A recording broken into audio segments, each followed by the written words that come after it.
Good evening दोस्तों, मैं ललनकांत आप सभी को अपने YouTube चैनल आस्था जीएस रिसर्च सेंटर में स्वागत करता हूं। दोस्तों, इन दिनों हम लोग भारतीय इतिहास पढ़ रहे हैं और इतिहास में जो वर्तमान में हम लोग पढ़ रहे हैं ये मौर्य वंश और उससे संबंधित कुछ और उसके आगे या पीछे जो वंश रहे हैं उसके बारे में पढ़ेंगे। मौर्य वंश को 4 वीडियो में हम लोग पूरी तरह समाप्त कर चुके हैं। उसके बाद अब मौर्योत्तर युगीन यानी कि मौर्य काल विशाल साम्राज्य था मौर्य काल, और उसके आसपास जिन राजाओं का शासन हुआ था या मौर्य साम्राज्य से ही मुक्त होकर कुछ राजा बने थे तो उसके बारे में पढ़ेंगे। इसमें 3 वंश मुख्यतः आता है, शुंग वंश, कण्व वंश और आंध्र सतवाहन वंश। पहले हम लोग शुंग वंश के बारे में पढ़ेंगे, तो आइए मैं फिर से आप सभी को अपने YouTube चैनल आस्था जीएस रिसर्च सेंटर में स्वागत करता हूं और शुंग वंश से शुरू करते हैं। शुंग वंश के संस्थापक पुष्यमित्र शुंग थे। पुष्यमित्र शुंग पहले अंतिम मौर्य युगीन राजा बृहद्रथ के सेनापति थे और इस सेनापति पुष्यमित्र शुंग ने अपने राजा बृहद्रथ की हत्या कर शुंग वंश का स्थापना किया था तथा यह स्थापना 185 ईसा पूर्व में किया था, यानी कि बृहद्रथ की हत्या 185 ईसा पूर्व में किया और अपना वंश का स्थापना 185 ईसा पूर्व में शुंग वंश के नाम से किया, जिसके संस्थापक कौन थे? पुष्यमित्र शुंग। पुष्यमित्र शुंग अंतिम मौर्य युगीन राजा बृहद्रथ के सेनापति थे। बृहद्रथ के ये बहुत ही इंपॉर्टेंट है दोस्तों। इसकी राजधानी जो थी, यानी कि शुंग वंश की राजधानी विदिशा थी। शुंग वंश की राजधानी विदिशा थी। आइए आप कुछ मेन फैक्ट के बारे में पढ़ते हैं। योग दर्शन के संस्थापक जो है महर्षि पतंजलि, योग दर्शन के संस्थापक, ये बहुत इंपॉर्टेंट है दोस्तों। महर्षि पतंजलि को माना जाता है तथा पतंजलि पुष्यमित्र शुंग के दरबार में रहते थे, यानी कि पतंजलि पुष्यमित्र शुंग के समकालीन रहे हैं।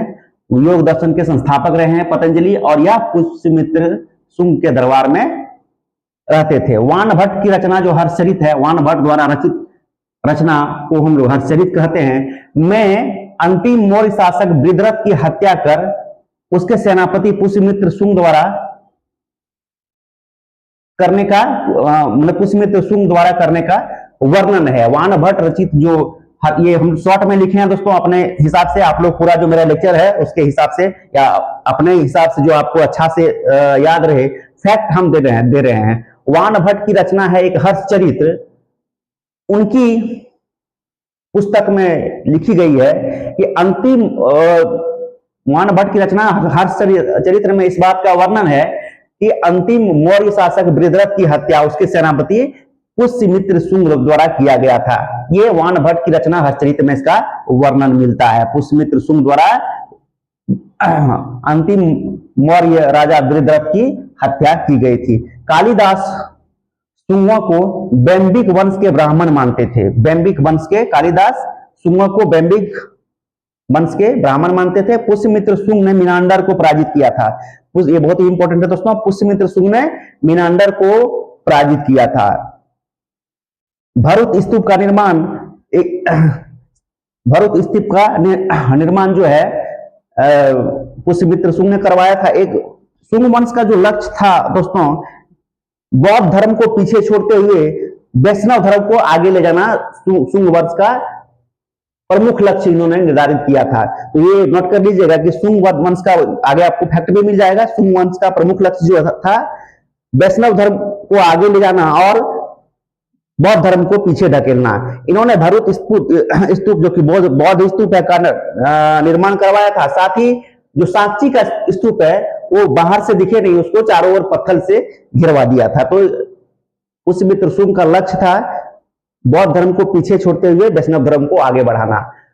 पुष्यमित्र शुंग ने 2 अश्वमेध यज्ञ कराया था। ये बहुत इंपॉर्टेंट है और यह यज्ञ जो है पतंजलि ने संपन्न कराया था। योग दर्शन के जो संस्थापक पतंजलि, महर्षि पतंजलि जो है माने जाते हैं, इन्होंने ही पुष्यमित्र शुंग के दरबार में रहते हुए 2 अश्वमेध यज्ञ संपन्न कराया था। मालविका अग्निमित्रम एक प्रमुख लेखन कथा है जिसकी रचना कालिदास ने किया था।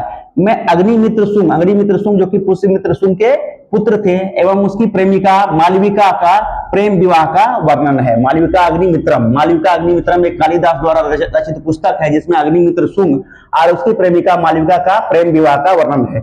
मनुस्मृति का संबंध भी शुंग काल से ही है। मनुस्मृति जो कि मनु संहिता के रचयिता मनु माने जाते हैं। मनुस्मृति के रचयिता मनु महर्षि मनु माने जाते हैं। वह उसका संबंध शुंग वंश काल से, यानी कि महर्षि मनु भी पुष्यमित्र शुंग के दरबार में रहते थे। शुंग वंश का लक्ष्य क्या था? बौद्ध धर्म को पीछे छोड़ते हुए वैष्णव धर्म को आगे बढ़ाना। ये बहुत इंपॉर्टेंट है दोस्तों। शुंग वंश का मुख्य लक्ष्य यही निर्धारित किया गया था कि वैष्णव धर्म को आगे बढ़ाना, यानी कि बौद्ध धर्म को पीछे छोड़ते हुए वैष्णव धर्म को आगे बढ़ाना। अंतिम शुंग शासक थे देवभूति। देवभूति की हत्या उसके सेनापति वसुदेव ने किया था और कण्व वंश का नींव रखा था। यानी कि कण्व वंश के संस्थापक कौन थे? वसुदेव। कण्व वंश के संस्थापक वसुदेव। देवभूति का ब्राह्मण मंत्री था। यह देवभूति यानी कि अंतिम शुंग शासक देवभूति का ब्राह्मण मंत्री था। कण्व वंश का अंतिम शासक सुशर्मन था। सुशर्मन की हत्या सिमुक ने किया था। सिमुक जो कि आंध्र देखेंगे, आंध्र सातवाहन वंश के संस्थापक सिमुक है और सिमुक ने अंतिम कण्व शासक सुशर्मा की हत्या किया था और सातवाहन वंश की नींव रखा था। इस काल में मगध केवल पाटलिपुत्र, यह काल जो है कण्व वंश का काल बहुत ही कमजोर राजाओं का काल माना गया, इसलिए 2-3 फैक्ट इससे याद रखना है। और इस काल में मगध केवल पाटलिपुत्र तक सीमित रह गया था। उसके बाद अंतिम कण्व शासक सुशर्मन की हत्या शिमुक द्वारा कर दिया गया है और अपने वंश की आंध्र सातवाहन वंश की स्थापना किया है। आंध्र सातवाहन वंश के संस्थापक देखा जाए तो सिमुक है। राजधानी जो थी वो प्रतिष्ठान राजधानी, यानी कि आंध्र सातवाहन वंश की राजधानी प्रतिष्ठान, या इसको महाराष्ट्र भी कहते हैं, तथा यह क्षेत्र कृष्णा गोदावरी नदी के बीच का क्षेत्र को आंध्र सातवाहन वंश का जो क्षेत्र था वो कृष्णा गोदावरी नदी के बीच का क्षेत्र का सबसे प्रतापी राजा जो आंध्र सातवाहन वंश के सबसे प्रतापी राजा जो रहे हैं उसका नाम है गौतमी पुत्र सातकर्णी। गौतमी पुत्र सातकर्णी। भारत में भूमि दान देने की प्रथा, भारत में भूमि दान देने की प्रथा आंध्र सातवाहन काल से ही शुरुआत माना जाता है, तथा यह जो भूमि दान दिया जाता था ब्राह्मणों और बौद्ध भिक्षुओं को दिया जाता था। ब्राह्मणों और बौद्ध भिक्षुओं को दिया जाता था। भारत में भूमि दान देने की प्रथा का आरंभ सातवाहन काल से शुरू हुआ है। नानाघाट अभिलेख है, एक नानाघाट अभिलेख है जो सातवाहनों का ही अभिलेख है, में भूमि दान का वर्णन मिलता है, तथा इसमें जो वर्णन किया गया है वह ब्राह्मणों और बौद्ध भिक्षुओं को भूमि दान दिया जाता है, उसका वर्णन सातवाहनों के नानाघाट अभिलेख में किया गया है। कार्ले चैत्य जो है, कार्ले चैत्य का संबंध सातवाहन काल से संबंधित है। कार्ले चैत्य का संबंध यानी कि सातवाहन काल में ही कार्ले चैत्य का निर्माण किया गया। अमरावती कला का विकास सातवाहन काल में हुआ था। अमरावती कला का विकास सातवाहन काल में। ये बहुत इंपॉर्टेंट फैक्ट हमने तैयार किया है दोस्तों, तो इसको अच्छे से आप लोग पढ़ लेंगे तो बहुत अच्छा जीएस का आपको नॉलेज हो जाएगा। सातवाहन के समय शीशे के सिक्के का सबसे अधिक चलाया गया था, मतलब सातवाहन काल में शीशे का सिक्के सबसे अधिक चले थे। इसके अतिरिक्त चांदी, पोटीन, कांसे का भी सिक्का चलाया गया था, लेकिन शीशे का सिक्का सबसे अधिक चलाया गया था। तो इसके साथ ही हम लोग मौर्योत्तर काल को समाप्त करते हैं। इस प्रकार हम लोग मौर्योत्तर काल के बारे में पढ़े कि मौर्य काल का जब ढलान पर था, यानी कि समाप्त होने पर था, कुछ वंश के संस्थापक देखने को मैंने उसे या तो यहाँ पर हम लोग देखेंगे वृद्धरथ, अंतिम मौर्य शासक वृद्धरथ की हत्या करके पुष्यमित्र शुंग ने शुंग वंश की नींव रखी, और अंतिम शुंग वंश के शासक जो थे उनका नाम था देवभूति। देवभूति की हत्या इसके ब्राह्मण मंत्री वसुदेव ने किया और कण्व वंश का नींव रखा था। कण्व वंश के अंतिम शासक जो थे वो थे सुशर्मन। सुशर्मन की हत्या करके आंध्र सातवाहन वंश के संस्थापक सिमुक बने। सिमुक जो थे इसके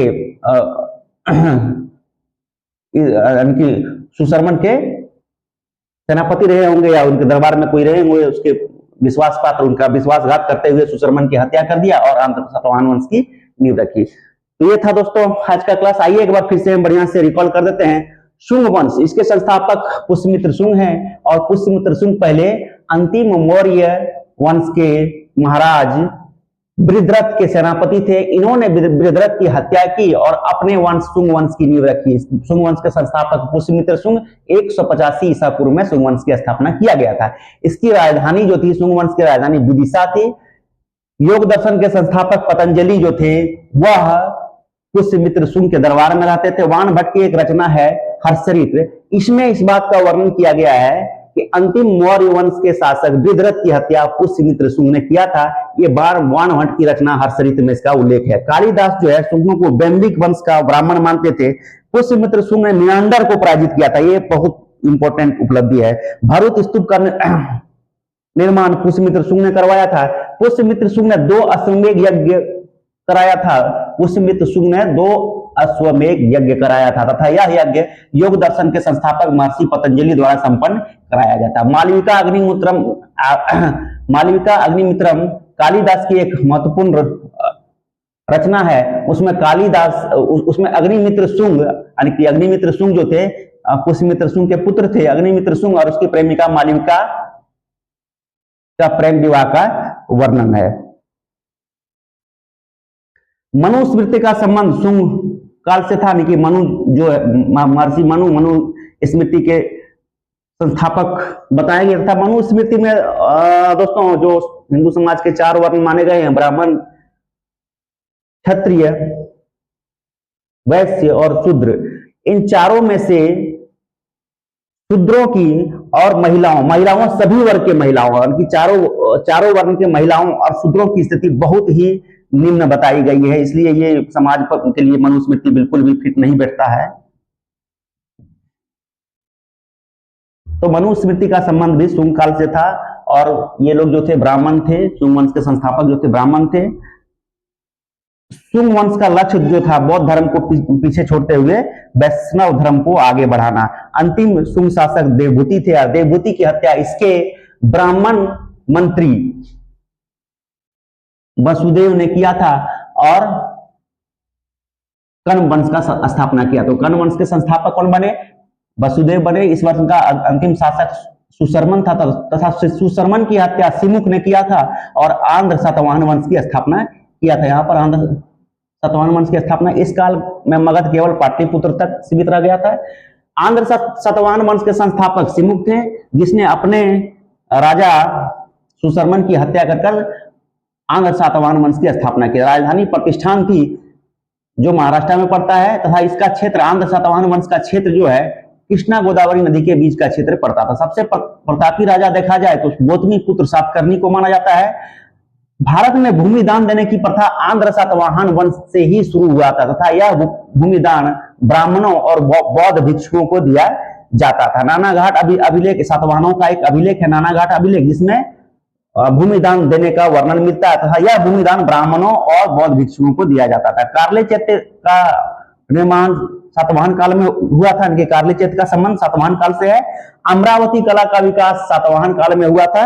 अमरावती कला का विकास सातवाहन काल से हुआ तथा सातवाहन के समय जो सिक्के चलते थे उसमें से सबसे अधिक, ये इंपॉर्टेंट है, शीशे के सिक्के चलते थे। इसके अतिरिक्त चांदी, पोटीन, कांसे का भी सिक्का चलाया गया था, लेकिन सबसे अधिक सातवाहन काल में शीशे के सिक्के चलते थे। तो दोस्तों ये था आज का क्लास, जिसमें हम लोग मौर्योत्तर युगीन स्वतंत्र हुए वंश के बारे में पढ़े, जिन्होंने स्वतंत्र होकर अपने वंश का स्थापना किया। तो पहला था मौर्य वंश का अंतिम शासक बृहद्रथ की हत्या करके पुष्यमित्र शुंग ने शुंग वंश की नींव रखी और शुंग वंश के अंतिम शासक देवभूति की हत्या इसके सेनापति वसुदेव ने किया और कर्ण वंश का नींव रखा था। कर्ण वंश के शासक सुशर्मन, अंतिम शासक सुशर्मन की हत्या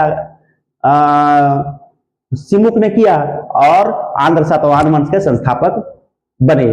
तो आज हम लोग ये तीनों ही वंश के बारे में बहुत अच्छे से पढ़े। मैंने बहुत अच्छा से पढ़ाया और उम्मीद करते हैं कि आप लोग बहुत अच्छे से इसको समझेंगे भी। दोस्तों क्लास कैसा लगा शेयर कीजिए, सब्सक्राइब कीजिए, दूसरे भी दोस्तों से सब्सक्राइब कराएं और लाइक करें, तब साथ ही कमेंट जरूर करें ताकि हमें पता चले कि क्लास में क्या कमियां हैं और उसे आगे में सुधार करके वीडियो आप लोगों के समक्ष प्रस्तुत करूं। तो ये था दोस्तों आज का क्लास समाप्ति की अब मैं घोषणा करता हूं। Good evening again.